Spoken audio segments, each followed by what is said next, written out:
Hello et bienvenue dans ce nouvel épisode de l'ombre à la lumière. Aujourd'hui, j'ai le plaisir d'accueillir Assia, une femme dont le parcours m'a profondément touchée. Assia, merci d'être là. Je suis très heureuse de t'accueillir et je te laisse te présenter à nos auditeurs. Bonjour Céline, je suis très contente d'être là également.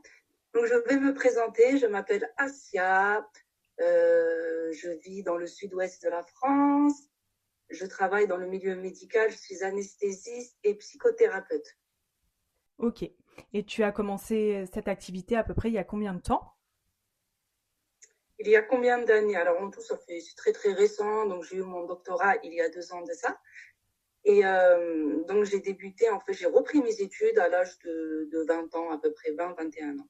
D'accord, ok. Et au niveau psychothérapie, ça fait exactement maintenant un peu plus de 10 ans que je suis dans ce domaine-là. J'ai commencé d'abord par apprendre tout ce qui est la médecine chinoise, la médecine naturelle. Ok. Et puis après, je me suis formée à la médecine française. Ok. Et du coup, tu es qui aujourd'hui dans ta vie ou dans ton métier? Je suis qui aujourd'hui? Aujourd'hui, je suis une femme très heureuse. D'accord, bah c'est Donc, super. et qui je suis aujourd'hui, ben, je suis toujours dans le domaine médical. Il y a une chose qui s'est ajoutée à mon activité, c'est tout ce qui est en lien avec la magie, l'accompagnement personnel, ce qui est important. C'est pour ça D'accord. qu'on est là, je pense, aujourd'hui. Ouais.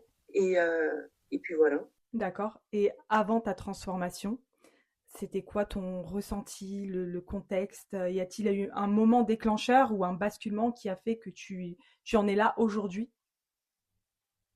Exactement, exactement. C'est pour cela d'ailleurs que j'ai même repris mes études, hein. C'était pour essayer justement de comprendre comment le corps fonctionne, comment notre cerveau fonctionne. Et tout a commencé, je devais avoir l'âge de entre 19 et 20 ans exactement. Ok, Ou déjà d'ailleurs avant ça, je me suis toujours posé des questions concernant les émotions, pourquoi parfois on se sent mal, pourquoi certaines personnes sont heureuses toute leur vie, pourquoi d'autres non. Ça m'a toujours intrigué ce genre de choses jusqu'au jour où je me suis retrouvée dans une épreuve qui a été assez complexe pour moi, qui a tout chamboulé d'ailleurs. d'accord. Et ça a commencé suite à un accident de voiture que j'ai eu avec mon compagnon et ma fille à l'intérieur où j'ai vu clairement ma vie défiler. Et ce qui a commencé, qui a engendré des crises d'angoisse, des peurs, de tout, même des peurs que je n'avais pas auparavant. Ok, Et ça a été très, très, très, très compliqué pour moi. d'accord. Oui, ça a été un événement traumatisant pour toi en fait. Exactement. Sachant que, entre guillemets, quand même, c'est important de le préciser, c'est avant même que je sois dans le milieu médical. Moi, je suis d'origine, mon père, il est algérien et ma mère, elle est allemande. Donc, j'ai appris des deux traditions, mais c'est surtout que j'ai vécu en Algérie avec ma grand-mère qui, elle était vraiment dans le domaine spirituel. Donc, depuis toute petite, j'ai baigné là-dedans.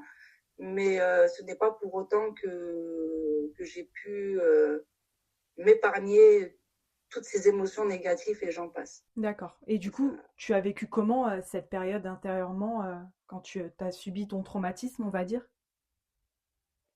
Ça a été une grande dégringolade parce que c'est quelque chose que je n'ai jamais pu exprimer, que ce soit dans le milieu médical, sachant que maintenant ce sont des séances de psychologie qu'on nous propose, mais ce n'est pas ça qui fait que on se sent mieux.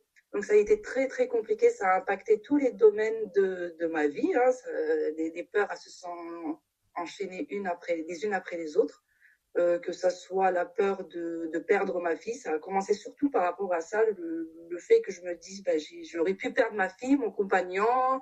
J'ai commencé à avoir des visions très glauques, donc je voyais des choses vraiment très négatives et je n'avais pas réussi en fait à surpasser tout ça.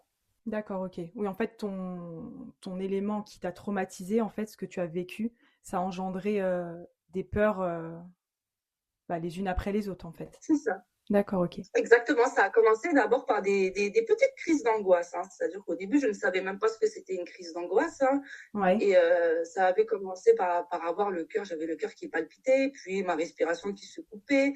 Donc, au bout de quelques jours, j'ai fini aux urgences, mais bon, les urgences ne peuvent rien faire pour nous pour ce genre de moment, à part essayer de nous canaliser au niveau de la respiration, etc. Et puis à partir de ça, quand on sent que son cœur il bat très très vite, on a tendance à créer en fait des peurs en lien avec tout ce qui est la maladie. Donc on part Mhm. d'un accident et on finit avec des peurs Avec une complètement à maladie, ouais, l'opposé ouais. de ce qui s'est passé, quoi. Et ça a été très, très, très, très compliqué de m'en défaire. Mais j'ai réussi, ça, on va en venir petit à petit. Ouais, bah du coup, c'est quoi qui t'a le plus challengé par rapport à à ce passage de l'ombre, on va dire?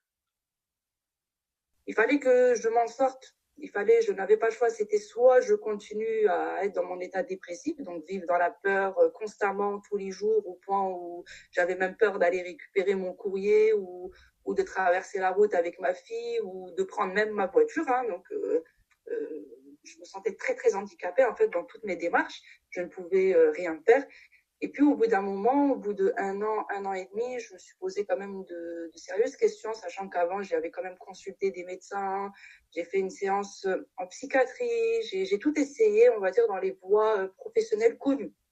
Ok, Et ça n'avait pas fonctionné. Et à partir de là, c'est un ami qui m'a vu dans cet état-là. Et cet ami-là, il a toujours été dans le domaine de la médecine chinoise, donc tout ce qui est médecine naturelle, où il ne me reconnaissait pas. Je suis quelqu'un qui a toujours été très joyeuse, très rigolote, toujours dans la bonne humeur. Et là, il a connu toute une autre facette de moi.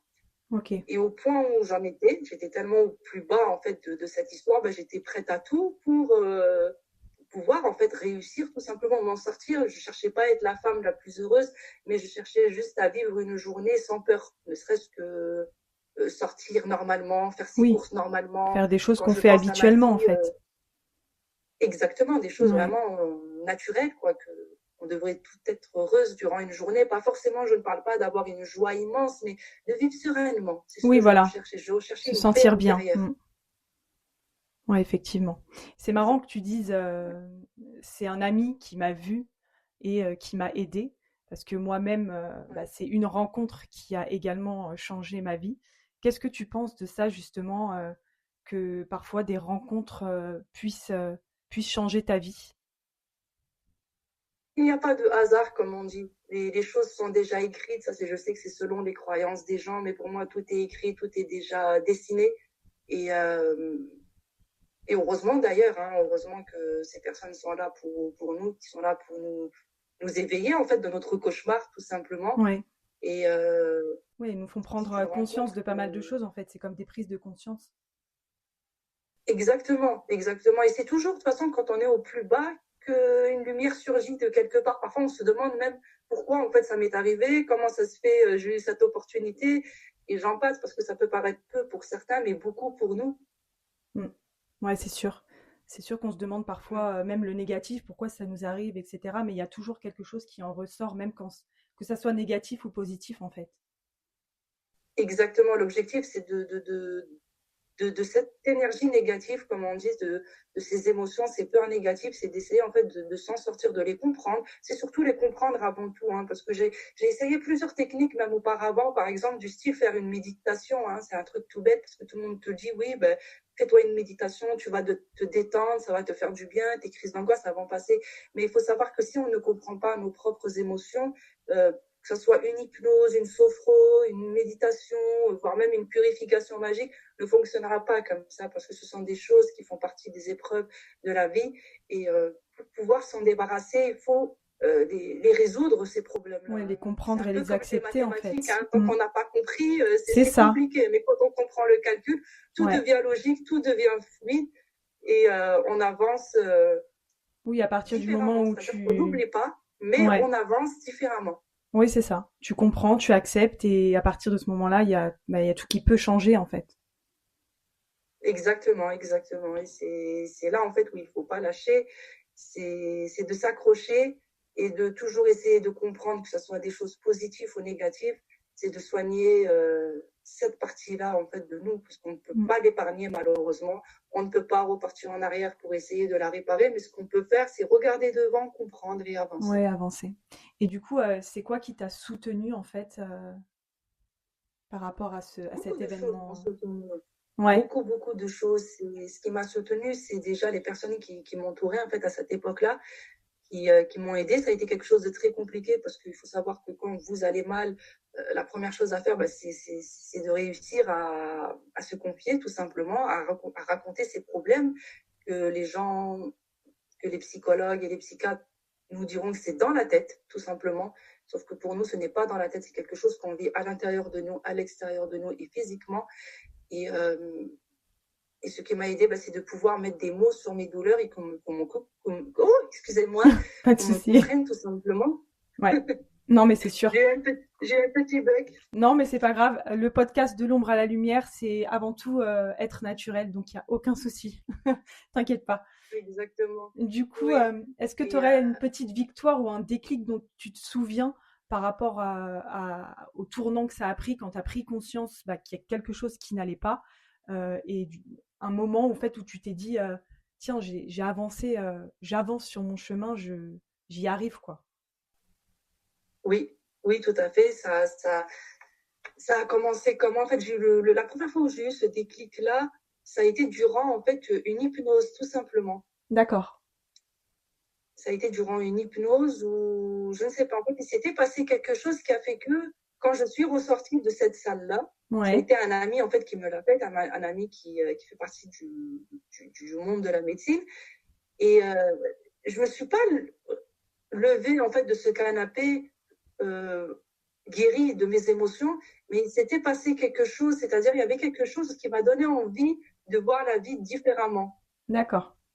Et c'est à partir de là où je me suis juré que, à partir de maintenant, je ne lâcherai rien, je ferai tout pour rejoindre la lumière, donc sortir des ténèbres, pour rejoindre cette lumière-là et vivre tranquillement. Ça a été très compliqué, Ouais. mais le déclic, en fait, il a été là. D'accord. Et ça a duré à peu près combien de temps ton cheminement vers ce bien-être? Pour que j'en sois, facile, un an et demi. Hein. Ouais. Oui, pour que Ça a t'en été sois très très long totalement parce qu'en fait, il y a libéré. plusieurs phases. Vous allez commencer par prendre conscience déjà. Quand vous prenez conscience, on avance un tout petit peu. Et puis après, vous allez mettre des choses en pratique. C'est-à-dire que moi, j'avais énormément de peur. Je n'osais pas sortir. J'osais pas. Il y avait beaucoup de choses que je n'osais pas faire, que ce soit pour moi ou ma propre famille. Donc à partir de là, j'essayais déjà d'aller acheter ma baguette toute seule à pied. Je sortais, je commençais à respirer l'air. Et puis à partir de là, je commençais à reprendre mes rendez-vous pour tout ce qui est dans le domaine de la paperasse que je ne faisais plus, parce que j'avais peur de me retrouver entourée de monde et de faire une crise d'angoisse. Et puis toutes ces petites choses-là, en fait. Et c'est vrai que ça met énormément du temps, parce qu'au début, même si vous le faites, vous êtes sur vos gardes. En fait, on est sur nos gardes parce qu'on a peur. On a toujours peur, on le fait, mais sous la peur. Et avant que ça devienne des gestes naturels, on a besoin d'entraînement. Donc ça met du temps. Oui, c'est sûr. Ouais, ça met beaucoup de temps, effectivement. Et aujourd'hui, t'en es où par rapport à ça? T'es totalement libérée? Tu continues à avoir des ressentis par rapport à ce que tu avais vécu? Tu en es où actuellement? Oui, aujourd'hui, des choses n'ont rien à voir avec le passé. Peu importe l'épreuve, parce que les épreuves dans la vie, elles continueront. Quoi qu'il arrive, on ne pourra pas les empêcher, hein, que ce soit avec nos enfants, autour de nous, les problèmes de santé, ou j'en passe. Mais aujourd'hui, je réagis vraiment différemment. J'ai avancé. Quand je regarde derrière moi, je regarde, mais en étant fière de moi. Je ne me vois plus comme une petite victime qui a subi durant des années. Et Ouais. non, aujourd'hui, je suis heureuse. Et c'est ce que j'essaye de véhiculer autour de moi ou à mes propres patients. D'accord, oui, donc tu essayes de transmettre ce message de bah oui, on peut vivre des choses traumatisantes, avoir des traumas, mais on peut s'en sortir, quoi. Exactement, parce que les épreuves de la vie, c'est ce que j'explique à chacun de mes patients, qu'ils soient jeunes ou plus âgés, c'est qu'on ne pourra pas empêcher une épreuve, tout simplement, peu importe dans quel domaine, on ne pourra jamais l'en empêcher. Tant qu'on est sur Terre, en tout cas, c'est quelque chose qu'on ne pourra pas esquiver. La vie, elle est faite d'épreuves, mais l'objectif, c'est de savoir répondre à ces épreuves-là, en fait, d'agir différemment, que ce soit dans les moments durs ou moins durs.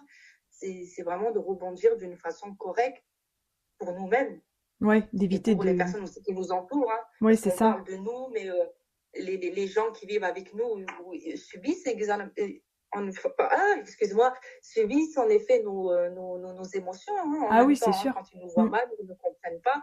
Donc nous, ça nous rajoute des couches et eux, ils ne comprennent pas. Donc c'est c'est ça. très très compliqué. Ouais. Et le but, c'est vraiment de faire véhiculer le bien-être, de comprendre, d'accueillir les émotions, comment les remettre à leur place sans les refouler, sans les cumuler, etc. D'apprendre Donc à non, connaître aujourd'hui, je son suis corps et heureuse. ses ressentis, en fait. Exactement, exactement. C'est l'une des plus importantes, hein, à apprendre dans le domaine de la thérapie, hein, que ce soit dans les hypnoses, dans la sophro. Le message, au final, il est pareil, c'est apprendre à recevoir les émotions. et réagir différemment. Ouais, c'est ça. Et du coup, qu'est-ce que cette traversée, en fait, t'a appris sur toi? Que la vie, elle est loin d'être facile, mais qu'il y a moyen de la vivre dans un état où on doit tous être joyeux et joyeuses, heureux et heureuses, Ouais, que tout est possible, même dans les moments les plus douloureux qu'on pourrait avoir, que ce soit émotionnellement ou dans la maladie, tout est possible. oui, Honnêtement, quand on est prêt et on comprend et on a les bonnes personnes autour de nous, on peut s'en sortir. ouais, tout à fait. Puis ça nous fait grandir ce genre d'épreuve. Et puis, quand tu es actuellement sur le chemin où tu es et que tu regardes en arrière, c'est là que tu te dis, bah, en fait, j'ai pas vécu tout ça pour rien. C'est vraiment ce qui a fait ce que je suis aujourd'hui, en fait. Tout à fait, c'est exactement ça. C'est ce que j'ai appris, que ce soit dans la médecine chinoise ou la médecine arabe ou la médecine même européenne, surtout dans le domaine tout ce qui est thérapeutique. C'est ce qu'on nous apprend. Hein. On se retrouve dans quelque chose de douloureux, mais on grandit. Après, on voit les choses différemment, on comprend et ça, on apprend à le véhiculer avec à nos enfants, à nos amis, aux gens qu'on aime, tout simplement. Ouais, c'est vrai. Et du Ouais. coup, j'ai une petite question. Si tu pouvais Oui. parler à la toi d'avant, qu'est-ce que tu lui dirais? Ça, c'est compliqué comme Qu'est-ce question. que je Mais lui j'adore dirais? cette question. Mais tu as tout à fait raison, parce que là, j'ai l'impression de repartir quelques années en arrière, où ben, Ouais, justement, ma première séance d'hypnose, où mon ami qui est hypnothérapeute m'a posé cette question. Qu'est-ce que tu dirais? Ça me fait tout drôle. Quels sont les mots en fait que tu poserais à cette petite fille qui se trouve en toi, hein? Et je m'en souviens, la chose que je lui avais dit la toute première fois, c'est je ne t'aime pas, parce qu'en fait, j'étais très méchante avec moi-même. Hein. ouais, Je ne comprenais pas pourquoi j'avais tendance à me sous-estimer, à me dire que j'étais nulle, etc. Dû justement parce que je n'arrivais pas à gérer mes émotions. Mais aujourd'hui, c'est tout l'inverse, en fait, que je me déteste, mais c'est plutôt je m'aime, tout simplement. Si je dois poser un mot, c'est un mot doux. Euh, et, c'est un mot qu'on se reconnaît profondément, tout simplement. Je me ouais. dirais à moi-même que je t'aime. Ouais. Bah oui, bah c'est beau. C'est mieux que Le je fait te de s'aimer, déteste. hein. Ah, mais c'est clair, c'est le fait de s'aimer, c'est quelque chose de dur, hein, de se Ah oui, dire oui, oui, oui, je m'aime, je suis belle, je c'est suis ça. capable. Mais euh, ce sont des mots en fait qui sont importants parce qu'en étant méchant avec nous-mêmes, on attire à nous vraiment des choses quand même qui sont violentes, qui sont méchantes. Et comme je le dis encore une fois, chaque épreuve, elle n'est pas là pour rien, hein, elle est là pour nous apprendre quelque chose. Hein. C'est-à-dire qu'au final, quand je regarde ma vie d'avant, bien avant d'avoir quand même eu cet accident, au final, il y avait plein de choses qui n'allaient pas. Je me posais beaucoup de questions, je n'étais pas douce avec moi-même, je n'étais pas à l'écoute de moi-même, j'étais beaucoup à l'écoute des autres. En fait, j'essayais de faire en sorte de vivre comme les autres veulent qu'on soit. Mm. Et puis avec tout ça, on apprend à être égoïste, on apprend à nous aimer nous-mêmes, à faire ce qu'on aime nous-mêmes, à ne pas se forcer à faire quoi que ce soit. On avance vraiment différemment. Il y a tout qui change. Tout change, Ouais, c'est sûr. sans exception. Que Ouais. ça soit la relation avec vous-même ou ce qui vous entoure, ou même dans le domaine professionnel. Hein. C'est Ah oui, tout change. bah, Vous une fois que remettez tu es toute votre sereine, vie en cause. Quoi. c'est comme si, bah, ça y est, tu prends conscience, tu règles tes problèmes. Et en fait, c'est comme si bah, tout se mettait en route et tout ce que tu voulais C'est faire, ça. ça se met en place, en fait, tout seul. Exactement, exactement. Mon seul objectif aujourd'hui, c'est d'être heureuse, rien d'autre. Parce Ah bah que écoute. le fait d'être heureuse regroupe tout ce qui nous entoure, hein, que ce soit ce qu'on fait, ce qu'on est, les gens qui nous entourent, nos enfants, nos compagnons, tout. Et la seule chose qui m'intéresse au réveil, c'est d'être heureuse. Peu importe la journée que je vais passer, je fais en sorte d'être heureuse. Ouais. Bah écoute, c'est une bonne philosophie de vie, je trouve. Et, et si tu avais un message à faire passer à celles qui nous écoutent et qui traversent elles aussi en fait une période difficile, qu'est-ce que tu pourrais leur dire pour les motiver peut-être ou leur dire qu'on n'est pas seul, que voilà, enfin, qu'est-ce que tu leur dirais? Demander de l'aide. Parce qu'au début, je vous rassure que sans aide, on a du mal en fait à décoller. On peut pas être tout seul dans ce genre d'épreuve. C'est vraiment quelque chose de très compliqué. On peut pas s'aider nous-mêmes. On a besoin d'aide, de comprendre et d'avancer. Donc, de toujours en fait de prendre contact avec des personnes qui sont prêts à vous écouter, qui sont prêts à vous respecter, hein, qui vous respectent vous et vos émotions et vos problèmes, des personnes qui sont là en fait pour vous accompagner, vous tendre la main et vous accompagner dans votre démarche et non suivre un protocole qu'on suit avec tous les patients parce qu'on est tous différents, on arrive tous avec des émotions différentes et c'est vraiment en fait de tendre votre main mais à la bonne personne et c'est vraiment la chose la plus dure à faire. Mais quand on s'y met, quand on fait des recherches, on trouve ce qu'il faut autour de nous. Moi, certes, ça a été un ami, mais pour ceux qui n'ont pas des contacts dans ce milieu-là, qui peuvent te contacter d'ailleurs, parce que tu es une excellente sophrologue. Merci. Et aussi également de regarder autour d'eux, d'essayer de s'intéresser en fait à des choses qui sortent un peu de l'ordinaire, c'est-à-dire vraiment dirigez-vous vers tout ce qui est le bien-être, hein, la compréhension, donc tout ce qui est hypnose, médecine chinoise, connectez-vous aux plantes, marchez, respirez, hein, ne restez pas enfermés, mais allez chercher de l'aide à l'extérieur, parce que cette aide ne se trouvera jamais là où vous vous trouvez, mais à l'extérieur de vous. Ouais, non mais c'est vrai, je suis d'accord avec toi parce que c'est vrai que quand on n'est pas bien, que voilà, on se dit non, non, je veux régler ça toute seule, je veux pas qu'on voit que je suis dans cet état-là. Et en fait, tout seul, tu peux pas y arriver en fait. Mais oui, mais c'est exactement ça. Hein. Moi, je m'en souviens pour moi, quand au début j'ai commencé, j'étais trop contente. Je me disais, allez, je suis déterminée. Mais à des moments, en fait, durant ce parcours-là, où vous avez l'impression, en fait, de stagner. Donc, on se dit, mais merde, attends, il y a 15 jours. Ça fait 15 jours, je ne fais plus aucune crise d'angoisse, je sors, etc. Et là, d'un coup, tout revient. Parce que c'est un travail, on a besoin d'être accompagné. On ne peut pas l'effectuer tout seul, même si parfois on aimerait faire les choses tout seul. Mais ça, c'est l'ego, en fait. C'est l'ego qui est comme ça, qui pense pouvoir tout réussir tout seul, etc. On réussit tout seul, hein, parce que Et du coup, oui, pour rebondir sur ce que tu disais pour les méditations, on te dit de méditer, mais méditer, ça te soulage, on va dire, sur le moment, enfin, l'instant présent. Après, une fois que tu as fini de méditer, 1 ou 2 heures après, bah, c'est comme si tu n'avais rien fait, en fait. exactement, exactement. Surtout dans les débuts, on le ressent toujours de cette façon, parce qu'il faut savoir que quand on ne comprend pas généralement ce qu'on fait dès le début, qu'est-ce qui se passe? C'est vous allez commencer une hypnose ou une méditation tout simplement. Vous allez travailler sur votre respiration, donc tout va devenir stable à l'intérieur de vous et surtout au niveau en fait du cerveau tout simplement et au niveau du cœur. Tout va devenir beaucoup plus stable, vous allez vous sentir bien, détendu, etc., etc. Et puis après, quand vous allez vous lever, reprendre votre vie, là, votre cœur, il se met en fait à battre à 200 à l'heure et à vous sentir mal, à faire des crises et j'en passe. Que les choses redeviennent en fait comme elles étaient tout simplement. Hein. La méditation, en fait, on devrait l'être constamment 24 heures sur 24, c'est-à-dire ce n'est pas rester dans un lit couché à écouter des choses Ouais, qui permettent de vous détendre, parce que c'est impossible, hein, mais c'est votre façon d'être, en fait. C'est ça la méditation, c'est de comprendre qu'on doit être constamment en train de respirer convenablement, de ne pas couper sa respiration, parce que c'est tout ça, en fait, qui vient alerter, en fait, notre corps à l'intérieur de nous mm. et qui déclenche Ouais, la respiration, c'est toutes hyper ces important en mauvaises vrai. ah oui, oui, c'est constamment et je le vois. Hein. Déjà, moi, j'avais une très mauvaise respiration. J'avais tendance à me bloquer. En fait, c'est-à-dire par moment, je me mettais en mode apnée Ouais. et c'est pas bon. Bah, en fait, tu Et remarques ça l'objectif, c'est vraiment souvent quand tu montes les escaliers. Moi, c'est quand je montais les escaliers, en fait, j'arrivais en haut, je me disais, mais attends, oui, j'ai pas respiré en fait. exactement. Et parfois, moi, je me rendais compte en regardant une série, donc un truc tout bête, Ah j'étais ouais, allongée, et ça, c'était l'hypnothérapeute qui me le disait. Il me disait, mais attends, tu as une très mauvaise respiration, c'est normal que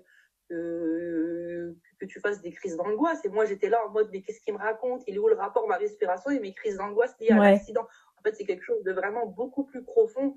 Et c'est notre état, c'est notre façon d'être, en fait. ouais, Pouvoir c'est ça. être dans un état de bien-être, c'est vraiment de comprendre à 100% ce qui nous arrive et pourquoi on fait une méditation et pourquoi avoir une respiration stable toute la journée, pourquoi boire suffisamment d'eau, pourquoi bien manger.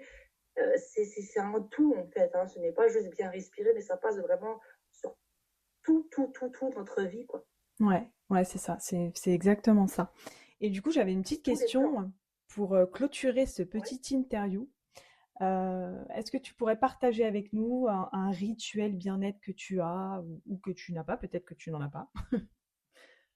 Oui. Si, j'en ai un. J'ai plusieurs petits rituels de Ouais, bien-être qui sont très très courts, hein, parce que l'objectif, c'est on ne peut pas passer des heures et des heures à méditer ou quoi que ce soit. En plus, on n'est pas obligé forcément de méditer pour se sentir bien. Moi, oui, mon rituel bien-être, il commence par la douche. En rentrant dans ma douche, je laisse l'eau couler sur moi et je visionne en fait toute cette lourdeur de cette journée, tout ce que j'aurais pu entendre. Je laisse partir loin de moi, je laisse couler, je laisse cette eau couler sur moi. Et puis une fois je suis dans mon lit, ce que je fais, c'est j'ai tendance en fait à utiliser un spray qui permet de me détendre. Parce que même si vous vous sentez bien, on a toujours besoin de ces choses-là en fait, en plus, hein, pour préserver cette détente-là. Où mon spray en fait, il est composé d'une infusion à base d'eau, de thym, de camomille, de lavande. Et j'en mets un peu sur mon coussin, sur mes draps et je plonge dans mon lit et tout va bien. Ouais, Vous pouvez également utiliser tout simplement des pierres, hein. Les pierres, les minéraux, c'est quelque chose quand même de très puissant. Ça permet de se détendre. Donc pourquoi pas utiliser une améthyste? Elle est là pour vous détendre et vous aider à, à vous apaiser tout simplement. Vous avez le quartz rose. oui, il y a Ce plein sont de des choses à petites choses disposition en fait pour le bien-être, quoi. ah oui, oui. Ah oui, oui, il y a des tas de choses, hein. Il y a des tas de Puis choses, c'est on n'a pas marrant ce que forcément tu besoin dis. de citer. Ouais, mais c'est marrant ce que tu dis. Il n'y a pas besoin, en gros, d'être mal pour utiliser des choses pour être bien, en fait. C'est vrai qu'on a tendance à se dire, Mais tout à bah, fait. j'ai pas besoin. Enfin, je me sens bien. Pourquoi tu veux que je prenne un spray, hein? Mais en fait, on n'a pas besoin d'être mal Tout pour à fait. utiliser ça, quoi. Et oui, parce que tout simplement, pourquoi on est comme une éponge, nous, en fait, on est une éponge, on a tendance à absorber tout ce qui se passe autour, donc le bien et le mal, les choses positives et négatives, hein. Vous êtes à côté d'une personne joyeuse, vous allez vous sentir bien. Vous êtes à C'est côté ça. d'une personne vraiment mauvaise, de mauvaise énergie qui dégage des ondes pas très positives pour nous, vous allez vous retrouver dans cet état-là. Donc notre âme, en fait, elle a constamment besoin d'aide, si on veut, en quelque sorte. Et comme tu disais, en fait, et ces choses-là, on doit vraiment les inclure dans notre vie constamment. Le fait de porter ne serait-ce qu'un collier avec une petite pierre dessus, ce sont des choses simples, mais qui nous aident énormément, Mm, mm. qui aident notre aura, notre âme, notre esprit. Hein. Juste le fait d'agir, hein, j'achète cette pierre pour, euh, pour me détendre. Oui, Juste ça, c'est l'intention. déjà Mm. un pas, c'est quelque chose. Voilà, c'est l'intention, elle est énorme. Et ce sont vraiment des choses très importantes. On n'attend pas d'être mal pour prendre soin de soi. Et c'est le message que j'essaye en fait de faire véhiculer Ouais, aux gens constamment. Hein, il n'est jamais trop tard, hein, parce que la preuve, moi, toi, on a tous commencé euh, ce cheminement dans un état de mal-être total. c'est Ce ça. que j'explique aux gens, en fait, c'est de venir prendre soin de vous, une séance de magnétisme, d'hypnose, de sophro, tout ce que vous voulez. On doit vraiment l'entreprendre avant de se sentir mal. On prend Ouais, soin de soi constamment pour être bien, physiquement, mentalement. Et émotionnellement. bon, corps, âme, esprit, comme on dit. Ouais, c'est ça. Non, mais c'est ça. Mais j'allais te demander en fait le mot de la fin, mais en fait tu me l'as dit bah, juste avant, c'est que tu essayes de faire véhiculer ce message de bien-être. C'est ça exactement, c'est de se comprendre soi-même, de Mhm. s'aimer et d'avancer et avoir surtout les techniques, les outils nécessaires pour s'en sortir, peu importe en fait la situation. Tout le Ouais, monde peut le faire, ne restez pas seul. oui. Il n'y a rien qui est Faites figé, attention quoi. aussi, Mm. oui, faites attention en fait les personnes que vous allez voir exactement. Il ne faut pas que ça se transforme en une séance de gourou, hein, parce qu'il y a beaucoup de charlatans dans ce milieu-là. Et il faut faire très très attention. Hein. Il faut savoir qu'un accompagnement personnel, c'est quelque chose qui est privé, qui est différent à chacun et chacune de nous. Hein. On a tous des émotions différentes. C'est Donc il ça. faut vraiment vous sentir en sécurité. Et il faut que même dès la première séance, quand vous ressortez en fait de cet endroit avec qui vous vous retrouvez, il faut que vous soyez, même si vous repartez avec vos douleurs, mais il faut que vous ayez en fait une certaine motivation et une certaine compréhension, le pourquoi du comment vous êtes comme ça aujourd'hui et toutes les choses à faire, à mettre en place pour pouvoir s'en sortir. Hein, les choses ne se font pas juste en une séance de C'est magnétisme, sûr. sophro ou hypnose et qu'on est guéri. Non, c'est tout un cheminement, c'est toute une compréhension, c'est toute une éducation, je dirais même. Ouais. Bah, écoute, je te propose de finir sur ces jolis mots que tu viens de nous dire. Du coup, je te remercie beaucoup, Asia, pour ton partage, ta vérité et ta Je lumière. t'en prie. Du coup, pour Merci suivre beaucoup. bah, cette interview, tous les liens sont en description. Et je vous dis à très bientôt dans un prochain épisode de l'ombre à la lumière. Et Asia, merci beaucoup à toi et je te souhaite une très belle continuation. Merci à toi aussi, à bientôt. À bientôt!